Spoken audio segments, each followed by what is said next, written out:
Emetics. अब हमने क्या पढ़ा था, एंटी एमेटिक्स पढ़े थे या एमेटिक्स एजेंट्स? क्या करते हैं ये हमारे, बताओ। अगर आप लोगों ने पढ़ा होगा तो आपको याद होगा। एमेटिक्स जो है वो इंड्यूस कराते हैं वोमिटिंग को, वोमिटिंग कराने में काम आते हैं। एंटी एमेटिक्स जो होते हैं वोमिटिंग रोकने के लिए काम आते हैं, प्रिवेंट करते हैं। ठीक है, दिमाग अच्छा यूज कर लिया। एंटी एमेटिक्स और एमेटिक्स में मतलब एमेटिक्स समझ गए थे ना, वोमिटिंग, तो क्या करेगा एमेटिक, वोमिटिंग कराएगा।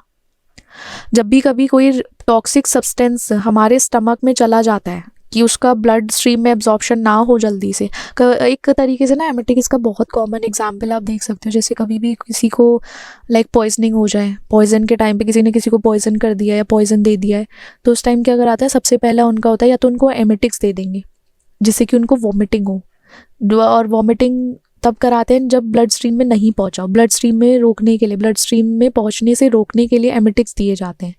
ये हमारा एक तरीके से क्या करता है, बॉडी का जो नेचुरल वॉमिटिंग रिफ्लक्स है ना उसको एक्टिवेट कर देता है। उसमें हमारा CNS भी है और GI भी है, GIT भी है। मतलब CNS सेंट्रल नर्वस सिस्टम और GIT साथ मिलकर काम होते हैं। दोनों साथ मिलकर क्या करेंगे, CNS एक तरीके से हमारे GIT को थोड़ा सा नेचुरली बोलेगा कि तुम वॉमिटिंग दो, एक रिफ्लेक्स देगा। अब इसका ना मैकेनिज्म समझ लो, मैकेनिज्म बहुत ईजी होता है। और एक चीज़ बताएं आपको, हमारे टेस्टिंग के टाइम पे जो वॉमिटिंग्स होता है वो रैट्स में नहीं कराया जाता। रैट्स एनिमल स्टडी होती है ना, रैट्स में वॉमिटिंग्स एमेटिक्स यूज ही नहीं करते, क्योंकि इनमें जो हमारा एक रिसेप्टर है ना, कीमो रिसेप्टर CTZ, वो प्रेजेंट ही नहीं होता, तो इसलिए रैट्स वॉमिटिंग नहीं करते। ठीक है, ये extra like just for general knowledge. Okay, vomiting और एमेसिस है जो हमारा जो ब्रेन्स का वॉमिटिंग सेंटर है, मेडुला ऑब्लिगेटा में होता है, वहाँ से वो कंट्रोल करता है। ठीक है, एक इरिटेशन हमारे स्टमक में होगा, इंटेस्टाइन में होगा, वो क्या करेगा, हमारे CTZ को एक्टिवेट करेगा। CTZ क्या बोलेगा, जो कीमो रिसेप्टर ट्रिगर जोन है हमारा, वो डिटेक्ट करेगा कि टॉक्सिन आ चुके हैं, थोड़े बहुत टॉक्सिन आ चुके हैं हमारे ब्लड में, तो वो एक तरीके से सेंसरी इनपुट देगा, जैसे साइट, स्मेल्स, इमोशंस। वो देने के बाद क्या करेगा, वहाँ से वो एक्टिवेट करेगा हमारे वॉमिटिंग सेंटर को। सेंटर क्या कोऑर्डिनेट करेगी, मसल कॉन्ट्रैक्शन को। हमारे पेट में इतना ज़्यादा कॉन्ट्रैक्शन हो जाएगा, लाइक इतना सिकुड़ जाएगा कि हमारे मजबूर हो जाएगा स्टमक कि अपने अंदर का जो कंटेंट है ना उसको एक्सपेल आउट कर देगा, बाहर फेंकेगा।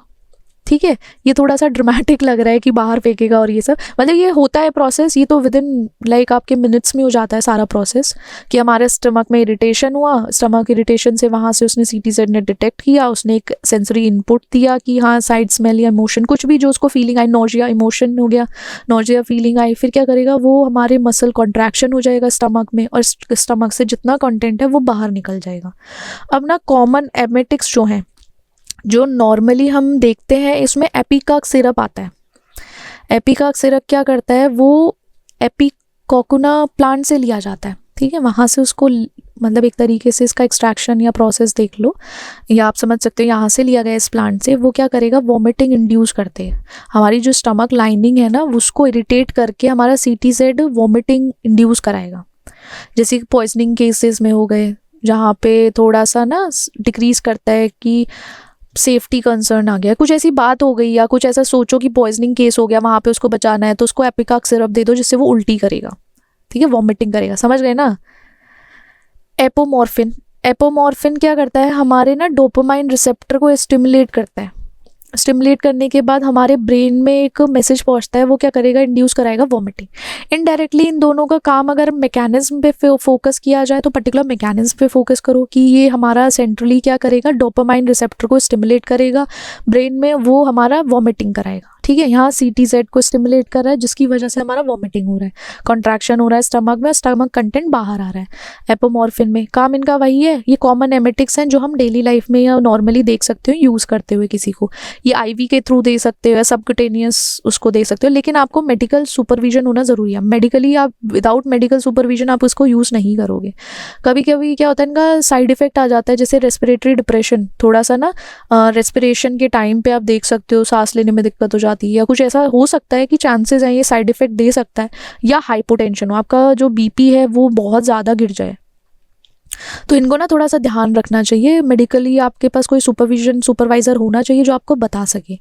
कंसिडरेशन एंड कॉशंस, आपको कब इनको कंसिडर करना चाहिए, या फिर जैसे कि हमारा नेचर क्या है, पॉइजन का नेचर क्या है। एमेटिक्स ना कभी कभी कॉन्ट्रा इंडिकेटेड हो जाते हैं जब आप उनको साथ में लेते हो ना, एसिड या एल्कलीज के, तो एक तरीके से पेट्रोलियम बेस के साथ कभी लोगे तो हमारा जो वॉमिटिंग हो रहा है वो आगे जाके आपको हार्म भी कर सकता है। ठीक है, ऐसा नहीं है कि आप वॉमिटिंग करा दोगे सब सॉर्ट हो गया, नहीं, ऐसा नहीं होता सॉर्ट आउट हो जाए, कभी कभी वो रिएक्शन भी हो जाते हैं। पेशेंट की कंडीशन क्या है, कुछ पेशेंट जैसे अनकॉन्शियस है ना तो हमें तब नहीं कराना चाहिए, वो कन्वर्जन स्टेट में या कन्वर्जिंग है तो उस टाइम नहीं कराओ, उनके लिए ये मतलब एक तरीके से प्रिकॉशंस लेने या आपको इनका कंसिडरेशन देखना चाहिए कि हमें इस टाइम नहीं करना है। चांसेस हैं क्या होता है, एयर वे ब्लॉक हो जाता है जब अनकॉन्शियस पेशेंट को आप दे दोगे ना ये एमेटिक्स, तो चांसेस है बेचारे को वैसे ही सांस नहीं आ रही, ऊपर से तुम उल्टी कराओ उसको, वॉमिटिंग कराओ, वॉमिटिंग कराओगे क्या होगा, उसका एयर वे स्टक हो जाएगा। तो इसलिए थोड़ा सा देखना चाहिए कि पेशेंट की कंडीशन क्या है हमारी, कि वो कर पाएगा या नहीं कर पाएगा। तो बस इतना ही है। अब हमारा कॉपर सल्फेट है, कॉपर सल्फेट को आप प्रिपेयर कैसे करोगे, देखो हमारा ना दो तरीके से आप देखो हम कैसे प्रिपेयर करेंगे। एक हमारा कॉपर मेटल फॉर्म में है, उसको हम कॉन्सेंट्रेटेड सल्फ्यूरिक एसिड से रिएक्ट कराएंगे। ठीक है, रिएक्ट कराने के बाद कॉपर सल्फेट फॉर्म होगा, उसके साथ हमारा सल्फर ऑक्साइड गैस भी आएगी, वाटर भी आएगा। ठीक है, दो चीज़ें एक्स्ट्रा इसमें आप देखोगे। अब वहीं हम कॉपर ऑक्साइड है उसको हम डाइल्यूट सल्फ्यूरिक एसिड से रिएक्ट कराएंगे, रिएक्ट कराने के बाद वो कॉपर सल्फेट बनाएगा और हमारा वाटर फॉर्म होगा। तो दो रिएक्शंस के थ्रू आप अपना कॉपर सल्फेट बना सकते हो, या तो डायरेक्ट मेटल से रिएक्ट कराओ कॉन्सेंट्रेटेड सल्फ्यूरिक एसिड को, हॉट होना चाहिए, गर्म, देख लेना, हॉट कंसनट्रेटेड सल्फ्यूरिक एसिड, और हमारा कॉपर ऑक्साइड जो है वो हमारा डाइल्यूट सल्फ्यूरिक एसिड से रिएक्ट करा के आप कॉपर सल्फेट बना सकते हो। फिजिकल अपीयरेंस देखी जाए, ये ब्लू क्रिस्टलाइन सॉलिड होता है जब हाइड्रेट होता है, और अगर एनहाइड्रस फॉर्म में हो तो वाइट पाउडर होगा, क्रिस्टलाइन फॉर्म में ब्लू होगा और एनहाइड्रस फॉर्म में वाइट होगा। सॉल्युबल होता है हमारे वाटर में, इसका एसिडिक टेस्ट होता है, आयनिक कंपाउंड है, melting point 110 degree Celsius for pentahydrate form, pentahydrate form में 110 डिग्री सेल्सियस है। हमारा इसका केमिकल नेचर क्या है, हमारा स्ट्रॉन्ग ऑक्सीडाइजिंग एजेंट है, ये बहुत सारे रिड्यूसिंग एजेंट से रिएक्ट कर जाता है। ठीक है, रिएक्टिव है रिड्यूसिंग एजेंट्स के साथ। यूजेस फंगीसाइड, एल्गीसाइड, ठीक है, as a anti microbial use कर सकते हो इसको फंगीसाइड और एल्गीसाइड में। टेक्सटाइल, लेदर इंडस्ट्री, डाइंग के लिए, टैनिंग प्रोसेस के लिए यूज़ होता है। इलेक्ट्रोप्लेटिंग, जब हम इलेक्ट्रोफोरेसेस और वो सब देखते हैं तब भी यूज़ होता है। मेडिकल में एमेटिक्स की तरह यूज़ करते हैं हम, और इसको ना रिकमेंड नहीं करते क्योंकि ये ना थोड़ा सा टॉक्सिसिटी करने लगा है, हार्मफुल हो गया है थोड़ा सा, तो इसको अब नहीं करते। पहले किया जाता था एमेटिक्स की तरह यूज़, बट खुद ही पॉइजन को हटाने के चक्कर में पॉइजन कर रहा है या जहर हो रहा है, तो इसलिए इसको नहीं यूज़ करते। स्टोरेज कंडीशन एवरीवन नोज, आपको इसको रिड्यूसिंग एजेंट से बचा के रखना है, उनसे अलग रखना है। फ्लेमेबल मटेरियल्स जो हैं कि जिससे कि क्या हो, केमिकल रिएक्शन ना हो जाए, तो वो सब टाइटली, ये सब तो ये दोनों वो स्टोरेज कंडीशन एप्लीकेबल हैं सबके लिए और होना भी चाहिए। अब आपको ना कॉम्प्लेक्सोमेट्रिक टाइट्रेशन हमने पढ़ा था, वहाँ पे आप अच्छा देखो, ऐसे अगर आपको याद करने ना, आप एनालिसिस के थ्रू याद करना, लैब्स में जब परफॉर्म करोगे तो तब जल्दी होता है। आप स्टैंडर्ड सॉल्यूशन बनाओगे DTA के साथ, सैंपल में जिसमें कॉपर सल्फेट होगा उसके साथ लोगे, अमोनियम डालोगे बफर की pH एडजस्ट कर पाए, इसका pH जो रखना है हमें 9 से 10 के बीच में रखना है। इसमें म्यूरिक साइड इंडिकेटर डालोगे कुछ ड्रॉप, फिर क्या होगा, हमारा कलर चेंज होगा वाइन रेड से ब्लू वायलेट तक। यहाँ पे हमें पता चल जाएगा जो हमारा इस कंपाउंड प्रेजेंट था कॉपर सल्फेट, और जब वो कलर चेंज हो जाता है तो हम एंड पॉइंट पर पहुँच जाते हैं। पहुँचने के बाद हमें ये पता चल जाता है कि हाँ अब कम्प्लीटली हमारा कॉपर सल्फेट ख़त्म हो चुका है। ठीक है, अब है हमारा sodium tartrate. Sodium potassium tartrate, इसको रोशेल सॉल्ट भी बोलते हैं। इसका जो प्रिपरेशन होता है वो हम कैसे करते हैं, एक कोई भी मिक्सचर है टार्ट्रिक एसिड का, उसको न्यूट्रलाइज करते हैं।